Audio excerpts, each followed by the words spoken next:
costa, la ondulación de las montañas o las cumbres más escarpadas no son fruto del azar, sino el resultado de una batalla gigantesca entre las fuerzas internas de la Tierra y los agentes erosivos que a lo largo de miles y millones de años han ido modelando el relieve que actualmente podemos contemplar.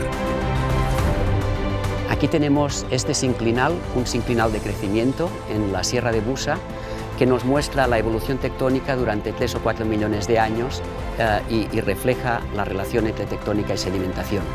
Cada una de estas capas, vemos en el norte capas invertidas o verticales, y en cambio la U muy bien dibujada del sinclinal, una U abierta, y lo que tenemos aquí es que cada capa se depositó subhorizontal, se fue plegando, y la siguiente se depositó subhorizontal y se fue plegando posteriormente hasta dibujar esta geometría que podemos ver en el paisaje.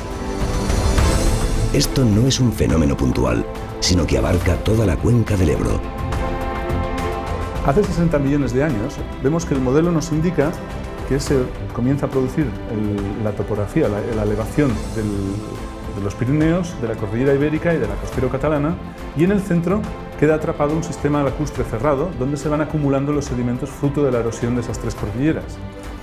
Al rebosar, las aguas rebosan por el lado mediterráneo, formando el actual río Ebro.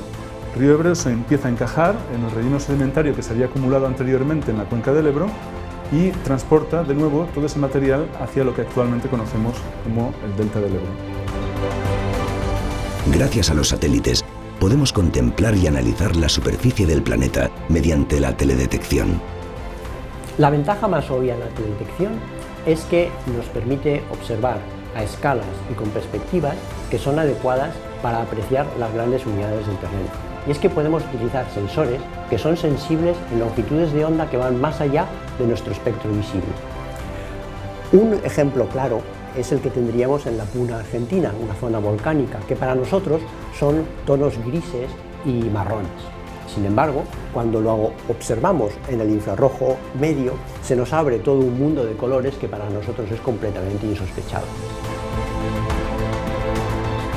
Montañas, llanuras y costas, todo está en continua transformación por la acción de fuerzas muy poderosas. Este paisaje que vemos aquí es el resultado de la interacción entre los procesos tectónicos y la erosión.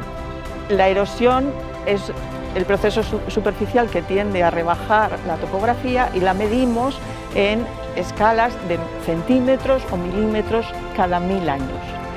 Lo que ocurre es que esos cambios no los percibimos porque estos procesos que lo modelan funcionan en escalas de tiempo mucho más grandes que la escala humana.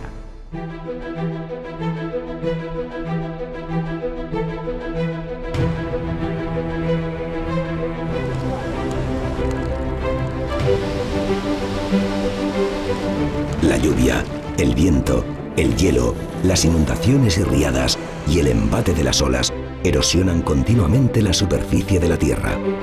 Los materiales erosionados son transportados, depositados y compactados junto con elementos orgánicos arrastrados por el viento o el agua. Estos sedimentos se van estratificando en el fondo de grandes depresiones, de mares y océanos, y también de lagos, como el de Bañolas, en la provincia de Girona.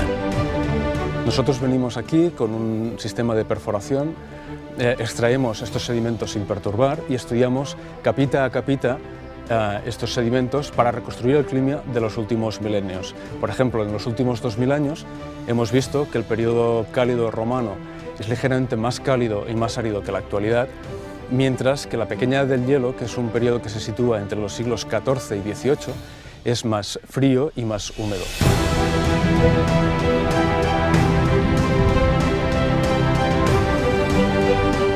Una erupción volcánica es un acontecimiento instantáneo relativo al tiempo geológico. Estos depósitos se convierten en marcadores temporales dentro del registro geológico muy precisos. Estos niveles lo que nos permiten es, una vez datados, nos permiten saber los materiales que tenemos por arriba, que son más recientes, cuál es su edad, y los materiales que tenemos por la parte de abajo, que son más antiguos que este nivel de referencia, también su edad.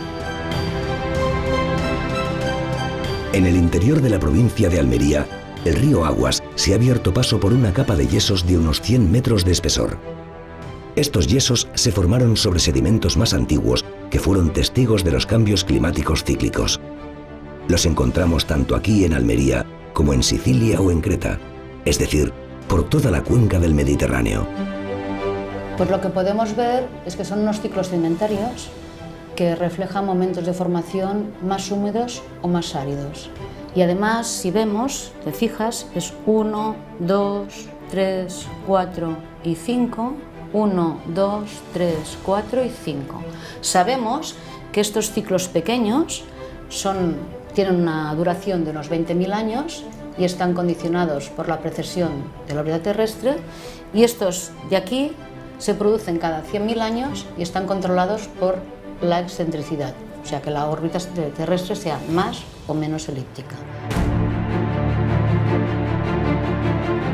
Aparte de la correlación de estratos en diferentes partes de la cuenca mediterránea, los materiales depositados aportan por sí mismos información directa de las condiciones ambientales en que se formaron hace millones de años. Los conglomerados que forman el macizo montaña de Montserrat se formaron ahora hace unos 40 millones de años. En la estructura del macizo de Montserrat, formada por una alternancia de niveles de conglomerados con niveles de areniscas y materiales más finos grises, queda registrado una serie de oscilaciones de nivel del mar. Algunas de estas oscilaciones de nivel del mar es posible relacionarlas con cambios ambientales a nivel global. Con toda esta información, no solo tenemos una idea de cómo ha variado el clima en los últimos miles de años, sino que incluso lo podemos extrapolar a los últimos millones de años, lo que nos da una visión mucho más amplia de los cambios que han tenido lugar en nuestro planeta y, por lo tanto, nos permitirá comprender mejor los que puedan suceder en el futuro. Si queremos saber qué hay a niveles más profundos, se necesitan técnicas especiales. Una muy utilizada es la sísmica de reflexión, que consiste en emitir unas ondas desde la superficie, registrar e interpretar las ondas reflejadas en niveles del interior, lo que proporciona una valiosa información sobre la arquitectura y estructura del subsuelo. La sísmica de reflexión nos permite obtener una fotografía, lo que es una ecografía, o sea, una fotografía indirecta de lo que hay en el subsuelo. Las estructuras, como las que tengo aquí en mi espalda, que son unas estructuras más o menos verticales, si están enterradas no las podemos ver, entonces esta metodología de forma indirecta nos permite mapear su arquitectura. De esta manera, podemos identificar estructuras donde pueden haberse acumulado hidrocarburos. Otra técnica es la monitorización sísmica. La monitorización sísmica es la observación del subsuelo utilizando redes sísmicas, como por ejemplo esta que instalamos en el norte de Marruecos. La monitorización sísmica nos permite detectar fallas activas, variaciones por ejemplo en el nivel freático, o también estudiar la migración de fluidos en el subsuelo debido a su extracción o inyección, como por ejemplo CO2 o hidrocarburos, y nos permite también investigar la existencia de sismicidad inducida en presas, almacenes de gas, etc. Las prospecciones más conocidas son las relacionadas con la exploración de recursos energéticos, ya sea petróleo, gas, energía geotérmica o agua, pero también se hacen con fines científicos. Estamos en Lorca y ahora mismo justo encima de la falla de Alhama de Murcia, que tiene un desplazamiento lateral entre los dos bloques de la falla, y es la falla que dio lugar al terremoto que causó destrucción en la ciudad de Lorca en el año 2011. En este punto de la falla de Alhama de Murcia se ha perforado un sondeo científico en el que estamos realizando medidas. Una de estas medidas consiste en realizar una especie de ecografía de la pared del sondeo para poder analizar y observar con el paso del tiempo cómo los materiales se deforman.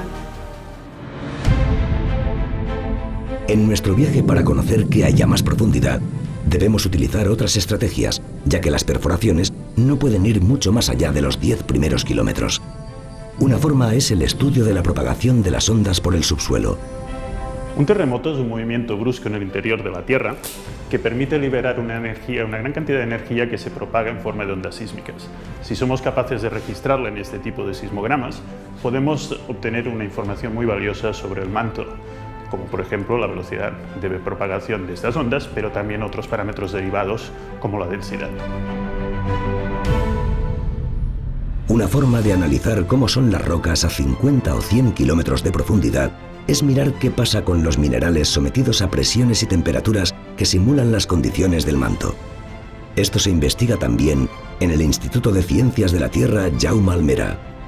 En el laboratorio podemos estudiar las propiedades fundamentales de los minerales en condiciones de extrema presión y temperatura equivalentes a las que hay a profundidades de centenares de kilómetros bajo la Tierra. Para hacer este tipo de experimentos necesitamos una celda de diamante como esta, en la cual hay que insertar una pequeña muestra entre la superficie de dos pequeños diamantes. Apretando dichos diamantes conseguimos aplicar presiones del orden de 20 o 30 gigapascales. Toda esta información se utiliza para hacer simulaciones numéricas. Bien, nosotros lo que hacemos es coger toda la información que proviene de las ondas sísmicas, también la información que proviene del laboratorio, y esto lo ponemos dentro de un ensamblaje físico-matemático que nos va a permitir calcular el movimiento de la superficie de la Tierra, es decir, cómo el interior de la Tierra arrastra la litosfera, y por tanto podremos saber en qué zonas vamos a generar nuevas litosferas o vamos a hacer que desaparezcan. Los movimientos convectivos en el manto provocan el desplazamiento de la corteza y, por tanto, la deriva de los continentes. Esta zona exterior más rígida está toda rota, que se mueven independientemente. ¿Y esto qué hace? Pues en zonas que están colisionando, formando las grandes montañas, como sería el Tíbet y el Himalaya, que es una colisión de unos 5 centímetros por año. En otras zonas una placa se mete debajo de la otra, y hay otras zonas donde las placas lo que hacen es separarse, sube el material caliente de abajo, que al enfriarse se forma la nueva corteza.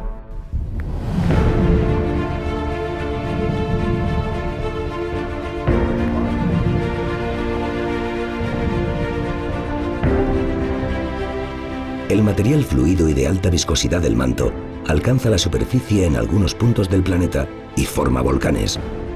Este material, llamado magma, da lugar también a la formación de nueva corteza terrestre. Cuando hay cambios de presión, temperatura y composición en el manto, puede ocurrir que el magma empiece a ascender desde las capas más internas de la Tierra hacia la superficie en forma de diapiros, que sería equivalente a estas burbujitas que vemos aquí.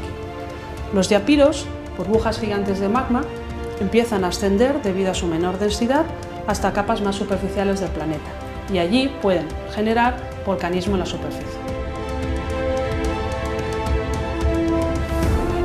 En la península ibérica tenemos volcanes, por ejemplo, en la provincia de Girona. Esto es una zona que ha tenido actividad durante los últimos 12 millones de años, la última erupción es de hace unos pocos miles de años y en principio hay que esperar que habrá más erupciones en el futuro. Hay lugares del planeta donde, por razones todavía no bien explicadas, existen grandes acumulaciones de magma bajo la corteza, lo que da lugar a la formación de volcanes en una misma zona. Estos lugares reciben el nombre de puntos calientes y son responsables de la existencia de muchas islas, como por ejemplo La Reunión en el Océano Índico, Hawái y las Galápagos en el Pacífico o las Islas Canarias en el Atlántico. La erupción del Hierro es una de las erupciones más importantes desde el punto de vista científico que ha habido en los últimos años. Es una erupción de la cual tenemos un registro importante de datos geofísicos y geoquímicos, y toda esa información permite conocer cómo se ha preparado esta erupción volcánica y cómo ha ido sucediendo la propia erupción. Y podemos conocer que se formó un cono pues, de dimensiones parecidas a este que tengo yo detrás, que es el cono del Croscat, y de un volumen también similar a esta erupción. Por tanto, digamos, fue una erupción relativamente importante.